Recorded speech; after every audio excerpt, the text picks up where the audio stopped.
else that I've seen has like some sort of beverage in their hand. All I have is this pillow. Do I have anything else? Ooh. In enters ukulele held like a weapon, because no one's better at weaponizing stuff they like and emotion than a Tumblr ukulele girl. Ever since I was a young girl, I was a perpetual nail biter. My mother theorized that I had saw the habit in someone else and decided to pick it up for myself. Since then, I've developed a fear of having my nails torn off.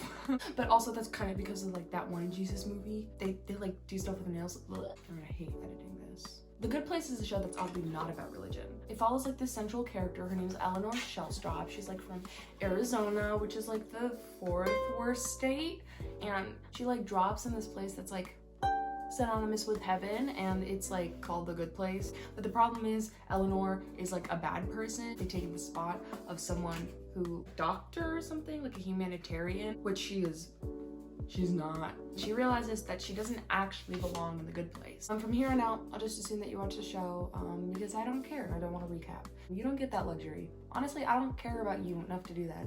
Why is it just because you started watching this video that you assume that we're friends? We're not friends. Maybe I'm antagonistic towards you. What if it's an antagonistic relationship? I mean, it works bad for me because it means that my channel doesn't grow because everyone hates me, but at least I'm breaking you out of your rhythm. I think that you should actually keep me around as an antagonist because everyone needs a little bit of a contrast in their lives. Isn't that weird that you've been so trained simply by opening YouTube, you connect with me?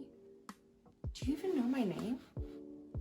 Who am I? The beginning themes of The Good Place seem to follow this like idea of like friendship and togetherness, like saying that what makes other people good is other people. Being around a large group of people who are able to help pull you out of bad situations. And while I agree with that sometimes, the show seemingly pushes this idea in a way that's framed as if the characters could have never been better without other people. And like, yeah, that's like cute at first, but then you realize like, what does that say about us? And that is where I started losing my mind, because that seemed like just like a simple, small thing that was nagging me. No. I researched the philosophy, mostly because I had a philosophy class that I had to take.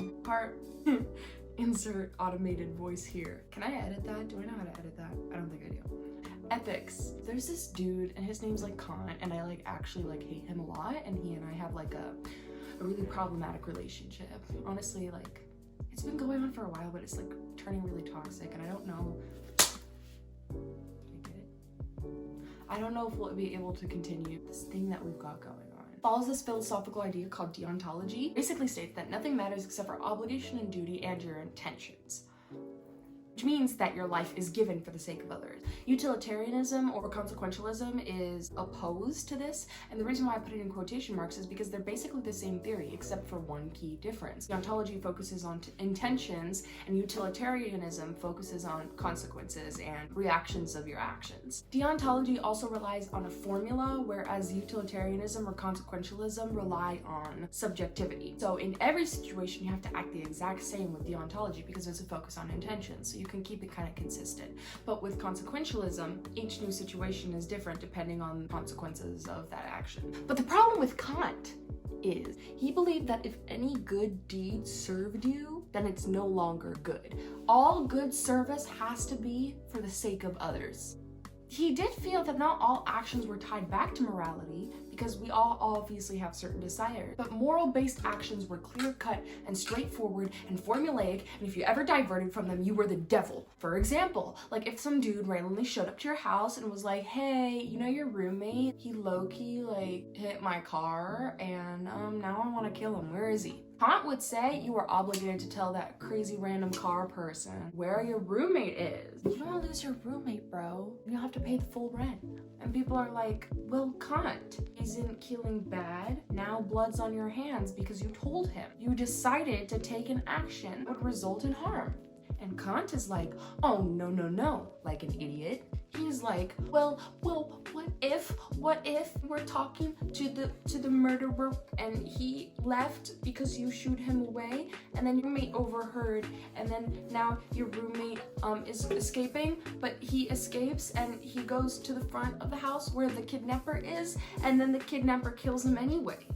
Kant says you have a moral obligation to tell him where the roommate is because lying is bad. If you lie, then you've done a bad deed. No one in philosophy would agree that murder is an inherent good unless you were like a stupid nihilist or something. But you see from Kant's retort that blood's kind of on your hands anyway, and it's more likely that that stupid situation would not happen than happen, which means that the best course of action to preserve your friend's life and not have blood on your hands is by lying. And these concepts kind of rely on some sort of consistency in between them. Yes, utilitarianism is more subjective, but both of these ideologies make it so that there's like no room for you to act on your own or as an individual at all. You become someone who only lives your life for the service of others. If you ever do anything outside of those actions, your actions are no longer good. The reason why I'm emphasizing this and repeating so much is because I see this reflected in the plot lines and philosophy of The Good Place. Because it repeatedly says that these characters are unable to be good, inherently good without other people, because they need to rely on other people to be good, and them being on their own and them being themselves makes it impossible because you can't be good by yourself. You can't. You're broken and gross. When I stepped away from the show, without knowing anything about the philosophy behind it, I felt gross and unkind. Kind of grew an obsession for a short while with being a good person. Because the subliminal messaging created this vortex, basically, preaching that any kind of self-growth is impossible. Any kind of self-improvement that you do is invalid because it's for you and not others.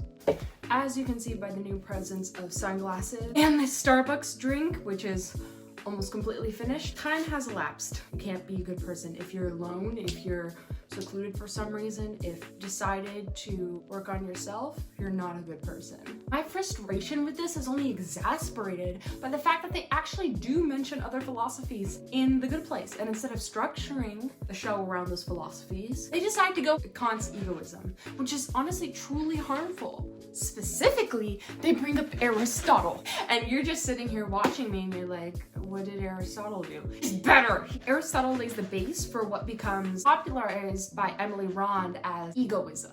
The idea that Aristotle held is that some people are more predisposed to empathy than others. However, that doesn't mean those who don't inherit this ability are doomed in the eyes of morality. Instead, those who seek to do good should simply follow in the footsteps of people who are predisposed to good and empathy. And by becoming good ourselves, we can encourage others to follow in our footsteps. Furthermore, Aristotle takes the flexibility offered by utilitarianism and says that there's truly no correct answer to any of our action.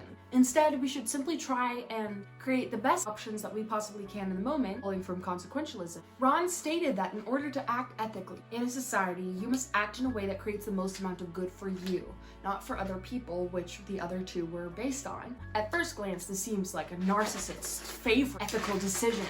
And we all know that I am nothing if not a narcissist. It's a way for self-absorbed egomaniacs to finally console that nagging conscious part of them that keeps saying, you're selfish, you're selfish, you're selfish. But you have to consider what that actually means. In fact, this is the way that many of us operate anyway, and often it's to the benefit of others. There are some rules, like you can't take advantage of someone who doesn't consent to being taken advantage of. And when I say advantage, I mean like, for example, if you attend a class, you are taking advantage of the teacher's knowledge and only using the teacher for learning purposes. However, the teacher knows this and in exchange is getting money for the class. It is a bargain, it is a give and take, it's a trade. And this is how you should see most people. When you act in your own self-interest, oftentimes what ends up happening is you act in the self-interest of other people. Because in social situations, your best interest is to be kind to other people so that you are more socially accepted. So when you see this brought up in the show, and then the show focusing itself on deontology, does this not seem like the better option? Does this not seem like it fits the true main theme of the show, the one that it started off with, that anyone can change, become a better person? I mean, throughout most of the show, Eleanor is learning from Chi, so why was this not the main philosophy? Why are you focusing on Kant? Why are Are you forcing me to be around other people so that I can prove my worth to God? What if I want to be a hermit? Are you telling me that it's sinful to be a hermit? That I can't live in the mountains on my own? Then I won't be able to practice any good deeds? There's a part of me that understands why it made Chidi specifically focus on Kant so much. Problem is that never gets resolved. Chidi does grow more confident, but he stays resolute in his belief in ethics. I think what should have happened is, thematically, he should have been obsessed with Kant at the beginning. I think that's amazing. But as the show progresses, his philosophy should also change. But what ends up happening is he keeps the same philosophy throughout the entirety of the show, and his character change, but the character does not reflect his personal beliefs on philosophy, which is horrendous because Chidi's personality and his views on philosophy are like this. They're one and the same. As he grows, his philosophy does not grow alongside him. He continues believing in stupid deontology. If I ever meet Kant, him and I are getting into a fist fight.